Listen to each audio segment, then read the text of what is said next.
Μεγάλη Τετάρτη. Σήμερα προβάλλεται το παράδειγμα μιας πόρνης, μιας αμαρτωλής γυναίκας η οποία μετανόησε. Έρχεται εις το σπίτι του Σίμωνος που βρίσκεται ο Κύριος μας και εκεί με τα δάκρυά της και με τα μαλλιά της και με τον λόγο της δείχνει την μεγάλη μετάνοιά της. Αυτήν ακριβώς τη μετάνοια θέλει να προβάλλει και η Αγία μας Εκκλησία. Χθες οι Παρθένες, σήμερα η αμαρτωλός γυνή. Οι μισές από τις Παρθένες χθες κατακρίθηκαν. Η γυναίκα που περιγράφεται σήμερα στο Ευαγγελικό Ανάγνωσμα δικαιώνεται.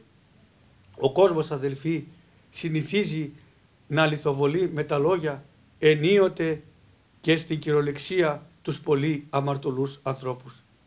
Τις πόρνες τις βρίζουν πολλοί, αν και δεν είναι λίγοι αυτοί που αμαρτάνουν μαζί τους. Οι άνθρωποι του περιθωρίου γίνονται αντικείμενα αποστροφής στο πλαίσιο των κοινωνικών σχέσεων. Ο Χριστός μας δεν απορρίπτει κανέναν, ιδιαιτέρως όταν μετανοεί. Εφόσον όλοι έχουν το δικαίωμα στην αμαρτία κατά το ανθρώπινο, έτσι και όλοι έχουν δικαίωμα στην μετάνοια και στην αγιότητα.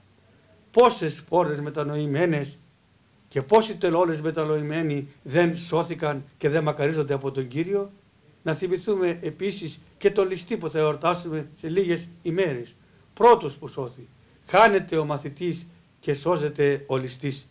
Προσέξτε όμως, δεν μακαρίζονται για την πορνεία και την αμαρτωλή ζωή τους, αλλά για την μετάνοιά τους. Δεν δικαιολογείται η αμαρτία μας, γιατί αυτή μας χωρίζει από τον Θεό και από τη σωτηρία μας. Ο Θεός μισεί την αμαρτία, αλλά αγαπά τον αμαρτωλό. Όπως και ο γιατρός, ο χειρούργος, παραδείγματι, μισεί τον καρκίνο, αλλά αγαπά και λυπάται τον καρκινοπαθή. Η επιλογή είναι δική μας. Να ζήσουμε με μετάνοια ή όχι. Το ότι θα αμαρτήσουμε είναι ανθρώπινο. Το αμαρτάν είναι ανθρώπινο. Το εμένει σατανικό.